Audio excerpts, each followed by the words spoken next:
प्रिय दोस्तों, आप सभी को मेरा नमस्कार। आज की कहानी का शीर्षक है लालच बुरी बला है। एक शहर में एक आदमी रहता था। वह बहुत ही लालची था। उसने सुन रखा था कि अगर संतों और साधुओं की सेवा करें तो बहुत ज़्यादा धन प्राप्त होता है।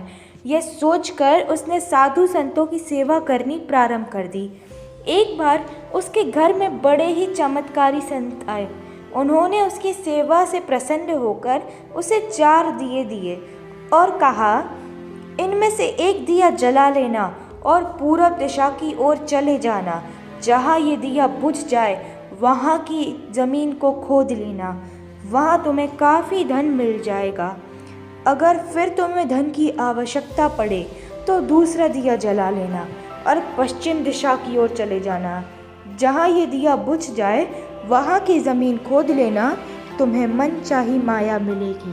फिर भी संतुष्टि ना हो तो तीसरा दिया जला लेना और दक्षिण दिशा की ओर चले जाना। उसी प्रकार दिया बुझने पर जब तुम वहाँ की ज़मीन खोदोगे तो तुम्हें बेअंत धन मिलेगा। तब तुम्हारे पास केवल एक दिया बच जाएगा और एक ही दिशा रह जाएगी।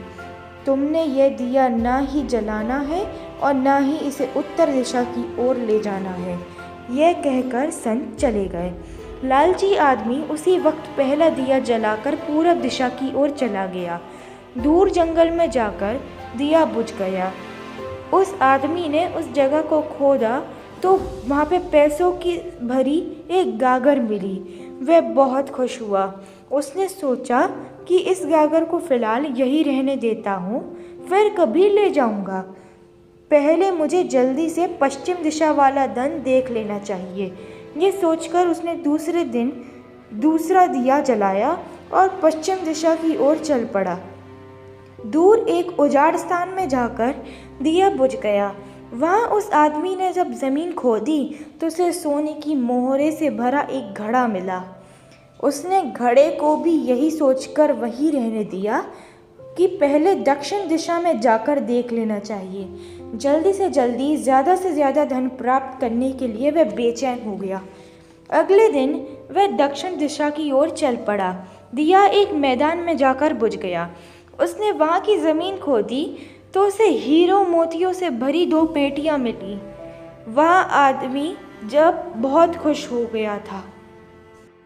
तब वह सोचने लगा, अगर इन तीनों दिशाओं में इतना धन पड़ा है तो चौथी दिशा में कितना ज़्यादा धन होगा। फिर उसके मन में ख्याल आया कि संत ने उसे चौथी दिशा की ओर जाने के लिए मना किया था।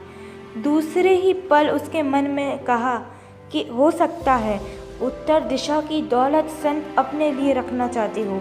मुझे जल्दी से जल्दी उस पर भी कब्जा कर लेना चाहिए। ज़्यादा से ज़्यादा धन प्राप्त करने की लालच ने उस संतों के वचनों को दोबारा सोचने ही नहीं दिया। अगले दिन उसने चौथा दिया जलाया और जल्दी जल्दी उत्तर दिशा की ओर चल पड़ा। दूर आगे एक महल के पास जाकर दिया बुझ गया। महल का दरवाज़ा बंद था। उसने दरवाजे को धकेला तो दरवाज़ा खुल गया। वह बहुत खुश हुआ। उसने मन ही मन सोचा कि ये महल उसके लिए ही है। वह अब तीनों दिशाओं की दौलत को भी यहीं ले आकर रखेगा और ऐश करेगा। वह आदमी महल के एक एक कमरे में गया।